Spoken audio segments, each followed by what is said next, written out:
ഇത് ഇലക്ട്രിക്കിൻ്റെ mosquito ബാറ്റാണ്. Okay, അപ്പോൾ just ഇവിടെ ഒരു പ്രോബ്ലത്തിന് സൊല്യൂഷൻ ജസ്റ്റ് ചിലവർക്ക് അറിയായിരിക്കും, എന്നാലും മോസ്റ്റ്ലി ചിലവർ ഈ സാധനം കുറച്ച് വർക്ക് കഴിയുന്ന സമയത്ത് പിന്നെ അത് എന്താ പറയുക, ഇത് പൊട്ടില്ല. കൊതുക് ഇതിൽ പെടുമ്പോഴും ഇങ്ങനെ എന്താ പറയുക, ഒരു പവർ കുറഞ്ഞ പോലത്തെ ഒരു ഫീല് വരും, പൊട്ടില്ല കൊതുകിൻ്റെ.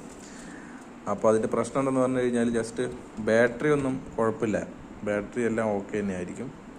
ചിലതിൻ്റെ പിന്നെ ബാറ്ററി വീക്കായി കഴിഞ്ഞാൽ നമ്മളിപ്പോൾ സമത്തുന്ന സമയത്ത് ഈ റെഡ് ലൈറ്റ് കത്തുന്നത് റെഡ് ലൈറ്റ് തന്നെ കത്താണ്ടാവും, അപ്പോൾ അത് ബാറ്ററി മാറ്റിയാൽ മതി. അല്ലാത്ത ഇതിൻ്റെ പ്രശ്നം ഉണ്ടായെന്ന് പറഞ്ഞു കഴിഞ്ഞാൽ ഇതിന് ഔട്ട്പുട്ട് സൈഡിൽ പാരലായിട്ടൊരു കപ്പാസിറ്റർ കൊടുത്തിട്ടുണ്ട്. ഇതാണ് കപ്പാസിറ്റർ, മാറ്റിയ കപ്പാസിറ്റർ. ഓക്കെ, അപ്പോൾ ഇതിൻ്റെ വാല്യൂ എന്ന് പറഞ്ഞു കഴിഞ്ഞാൽ നിങ്ങൾക്കിതിൽ കാണുന്നുണ്ടാവും. ഇത് 2 kV 0.02 മൈക്രോ ഫാരഡിൻ്റെ കപ്പാസിറ്ററാണ്. ഓക്കെ,